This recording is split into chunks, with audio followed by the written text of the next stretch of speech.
Hey guys, welcome back to that Drone Guys video, and today we shoot the Hanover at day video. So, we are sitting here in the car. It is 7 a.m.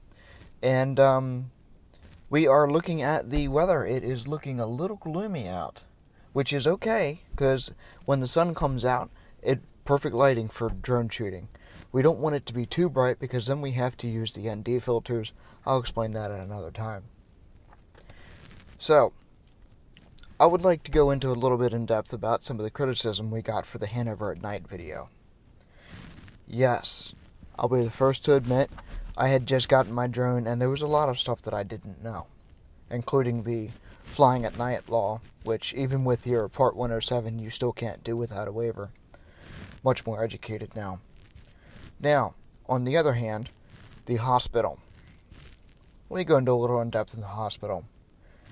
This morning, I called the hospital and I asked them, guys, I'm going to be doing a drone shoot. It's going to be within the 5-mile radius. I'm going to be at the center square of Hanover. I'm going to abide by all the local rules, giving leadway to all of the aircraft. If I even so much as hear a medevac in the area, immediate land. That's not a question. That's just common sense to give them the right of way, because that bird would not be in the sky if there's something not seriously wrong. There's a reason why that expensive helicopters, and go ahead guys, do what you gotta do. I am out of your way. There's no, oh look at this, let me see how close I can get. No, absolutely not. Don't be an idiot. Absolutely not.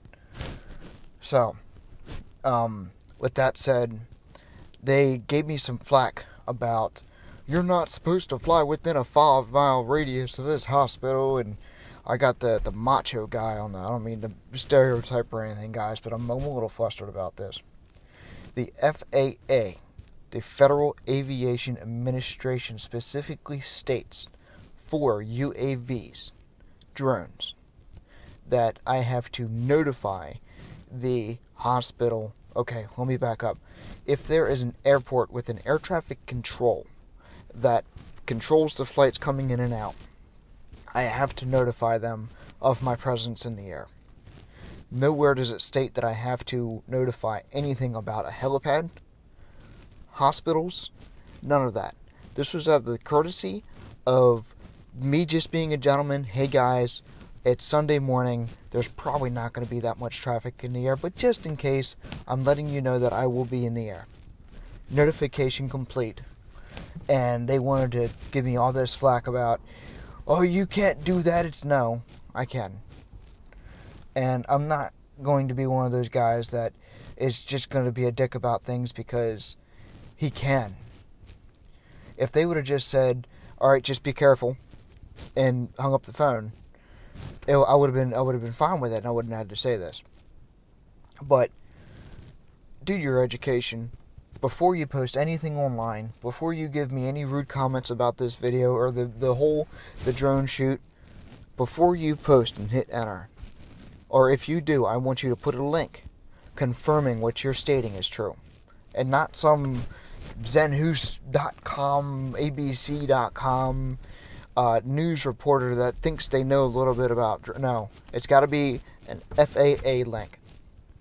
Then I am all ears. I please teach me if I am doing something wrong that violates somebody's privacy. Number one, the first thing I get when people hear about a drone, oh, he's looking at my windows and you're flying over people, you're putting people in danger, and that's another topic I'm going to touch on here in a second. You have from 0 to 400 feet to fly in, and if you're over a roadway, you have a 200 to 400 feet window that you can fly in. 200 feet in the air with a 4K camera, you're not going to be able to identify what type of dog is in the yard, let alone look in somebody's window. Absolutely not. Somebody's walking down the sidewalk, you might be able to tell what color shirt they're wearing. That's about it. So, now, this other thing about flying over people. I did a lot of research on that too. What that means is if for whatever reason your drone were to catastrophically fail, just the power to cut and it were to drop like a brick from the sky, would it come into contact with anyone that would cause them harm? And when that law was written, the model airplanes, though I shouldn't say big heavy model airplanes because model airplanes are extremely light, they're made of balsa wood. But that propeller spinning at whatever X number of RPM, it'll slice your finger if you stick your finger in it, and possibly even take a good chunk of it off.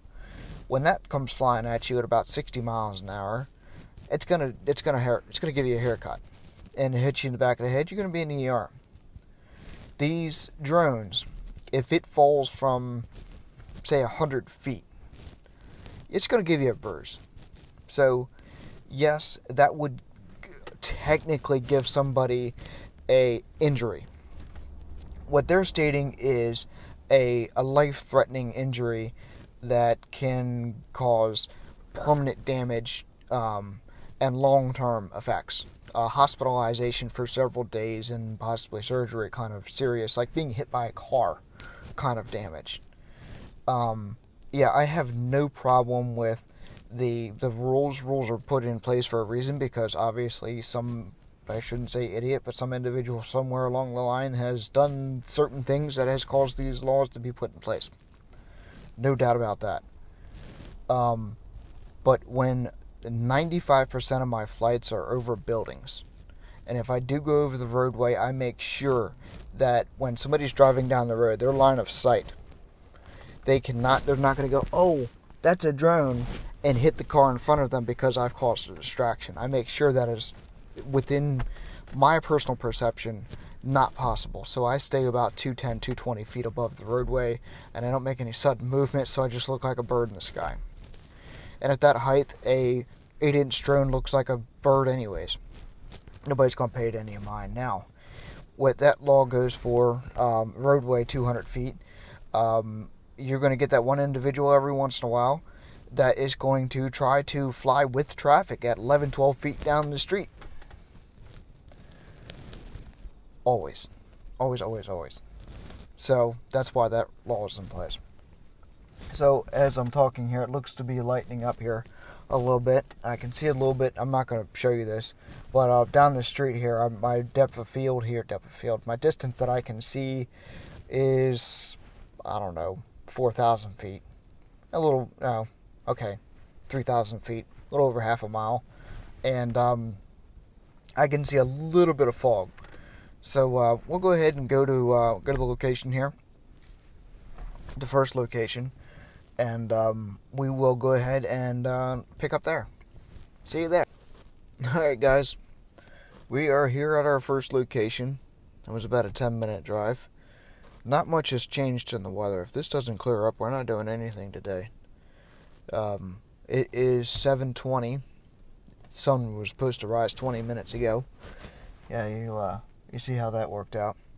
I am perched up on top of a hill here. Behind the camera, I might pan you around here. I can see for miles. And I'd say 3 miles I can see. And it's pretty foggy out there still. So there's some rule somewhere. I can't remember exactly what the specifics of the rule are. But I'm pretty sure you have to have at least 3-mile visibility before you take off. And I know that I don't have 3-mile visibility from ground zero. Obviously I wouldn't be going 3 miles up. But yeah, this is not looking all that great. Let's sit it out for a little bit and I'll be back with you. Alright guys. I've been sitting here for a minute or two. It doesn't look like it's going to clear up. This is disheartening because I had such big plans for today. I had so many shots that I wanted to get. So I guess this just goes to show behind the scene content that not everything works out. You had all these plans and you make sure everything's charged and you're ready to go, and Mother Nature's just like, nice try. There has been mornings where I've sat for a bit at higher altitude, and if anything, the fog is getting thicker. Sat at a higher altitude and watched the fog move out, and I actually got a time lapse of that in Littlestown. It did not pan out, and that's why I did not post it. Something went wrong with the camera, and it I don't understand what happened, but it didn't turn out. It went through 90 something pictures in less than a second, and I slowed it down and it just looked like junk. Anyways, so I guess I'll take this time to move to a different location. We'll putz around, and my camera battery unfortunately is getting ready to die. I am at 10% on the camera.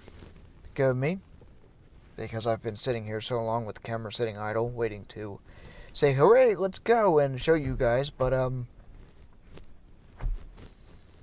here we are. So let me give the battery here a good old charge, and we're going to sit in a parking lot somewhere and possibly get some lunch. And if it does clear up, we'll be back with you. If not, we'll just close this video out here, and I'll say thank you for watching. See you next.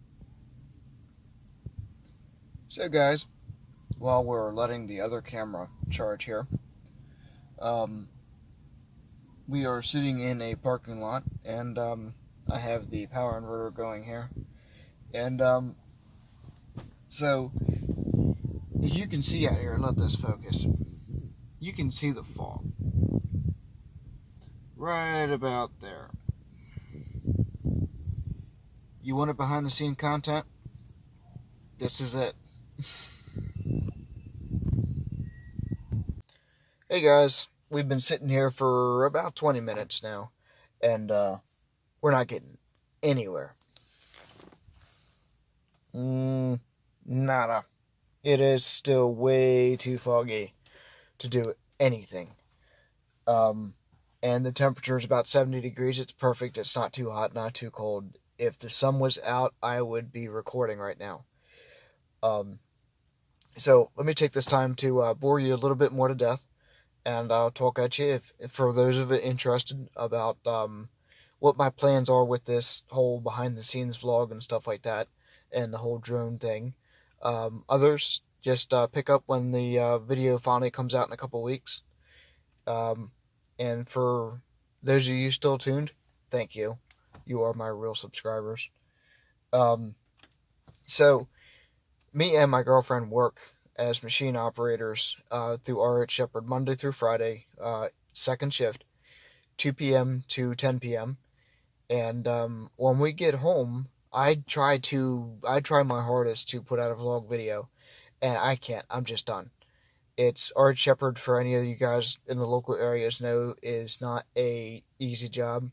I'm sure it's not the hardest job, like, you know, some of the coal miners out there, bless their hearts. But it is not a sit at the desk and punch keys all day. Yes, I'm talking about you guys, because I did that for over a year, and I had so much energy I wanted to run around the office. Mentally, yes, I was exhausted, but physically I was lit. So let me go into what my intentions are with this whole drone thing. And so here it goes. Me and the girlfriend have a plan of about 5+ or so years of saving enough money and hitting the road. We will hopefully get a camper and travel the United States, and I'll have my drone with me, and we'll be able to fly in everything that's not a national park, which nowadays is everything. So with our viewers that have stuck with us that long, thank God, I praise you now. I know this is just getting started, and I get a lot better with the audio, the recording, the whole being comfortable on camera thing is just ridiculous. I'm so nervous right now, if you can see it. Anyways, so you see these drone videos on the internet, and you're like, well, what drone did they use? How do I go about doing something like this? What kind of upfront purchases? And what, from somebody that has been flying for over a year now, some recommendations and experience. I had a gentleman that wanted to meet up with me the other day, and we will eventually meet up and I'll show him. I have people come up to me all the time and ask questions, and sometimes it's pretty cool. And other times when I'm actually trying to work and I'm in the moment and I got a great shot going, people come up over your shoulder and are like, "Oh my god, that's so cool!" And I'm like, "Dude, stop! Please, just give me like 30 seconds to finish this shot." Anyways, because it's one of those shots that if you're a photographer, you know that, or a videographer, that you take shots several times to make sure you've got it right, and about the third time you do it, you feel it, you know it, you just want to continue the shot, and any kind of, if you sneeze, it's ruined. Anyway, oh wow, I think it just got a little bit lighter out here. I think we got a, oh no, it was just my imagination. Yep, my imagination. Darn. So, okay, onto the topic about how do I start? Well, for you guys that have absolutely no drone experience, that just want to experience it, well, go to Walmart and pick up yourself about $100 drone. And it's expensive enough that you'll be careful with it, and try to be careful around other people with it, so you recognize that it's not a toy, and that you do have certain responsibilities when you are handling these. Um, I want to say items, but when you're operating these devices, and it's it comes, obviously, like I said, it comes with a responsibility. The GPS on my drone and the more expensive drones will help, or actually hold the drone in place so that I can completely let go of the controller and set it on the ground, and the drone will just sit there and hover and wait for me to give it its next command, until the battery runs out, at which time it will automatically land. There's all kinds of fancy features and safety stuff and sensors and stuff like that the Walmart drones don't have. The reason why I say go with a Walmart drone is because they do not have the GPS stabilization, and it teaches you to actually handle the device. It teaches you square one, because if you're in an emergency situation and for whatever reason the GPS stabilization fails, you need to be able to handle your drone. End of statement. You need to be able to go game face on, boom, get this thing on the ground. Nobody hurt. Your $1,500 toy is not hurt, and you have the skills because you started from square one. So go to Walmart and get like $100 drone. I don't remember the name of them right now, but they're red, and I had one. I flew it in the house for a little bit. I got good enough I could fly it around the living room. I terrorized the cat with it. It was great. Cat didn't think so. No cats were harmed. She just didn't like the sound of it and would, go sliding sideways under the couch every time I started it up, like a vacuum cleaner. So, price. Once you become comfortable with the Walmart drone, and you can fly it comfortable without any assistance, any stabilization, um, I have a DJI Mavic Pro. That is what I stepped up to. It is a little bit expensive. There are multiple, so many different drones that you could go with. You have it's with anything you buy. It's what you want it for. What is going to be your purpose behind this drone? Because the Phantom 4s, the DJI, remember this manufacturer, DJI, David Johnson Indigo, DJI. Let me uncover the mic. DJI. So, when I purchased this drone, it cost me about $1,500. That was a year and a couple months ago. The new Mavic 2 Pro has come out and is now $1,700, but it has a much better camera on it, frame rates. You photographers out there, it shoots 4K at 60 frames a second, and it has a better dynamic range than just the Mavic. The price for those are, I want to get one because I could definitely utilize the extra features. But I can't justify the purchase right now because I have enough equipment. Do it behind the scenes, they said. It would be fun, they said.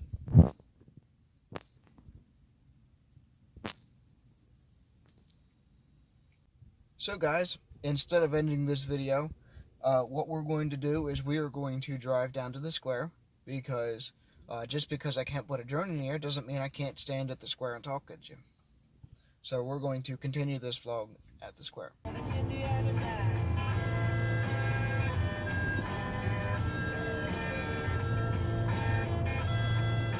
Alright, so we're here at the square, and as you can see behind me, it is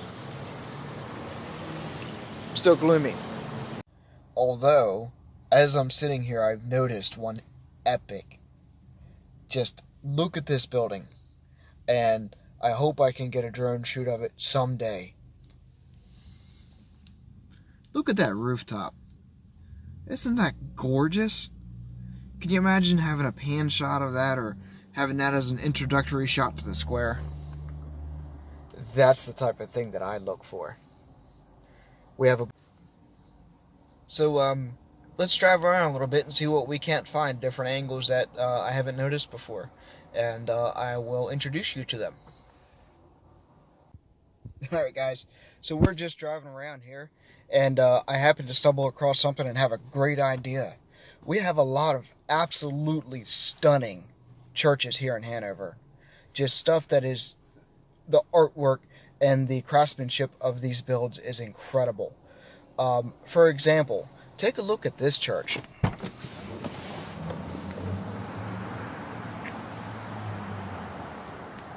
What? Right? Can you imagine a drone shoot of that? Yeah, me too. Guys, we have stumbled across another possible great scene.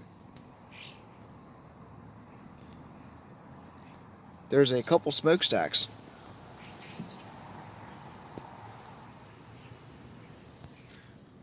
Old ones.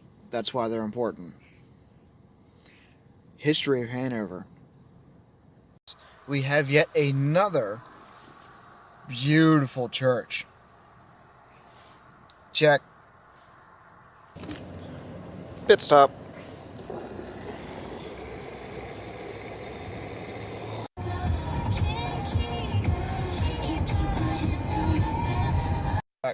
It is now 9 a.m. We've been driving around for, wasting gas. Anyways, so another idea is the Utz plant here.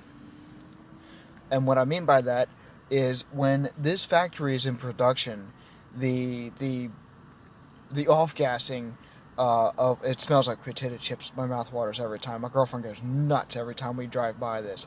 But the visible production of this factory, when it's up and running, is a white plume of whatever it is, and it's really tall and it looks really good.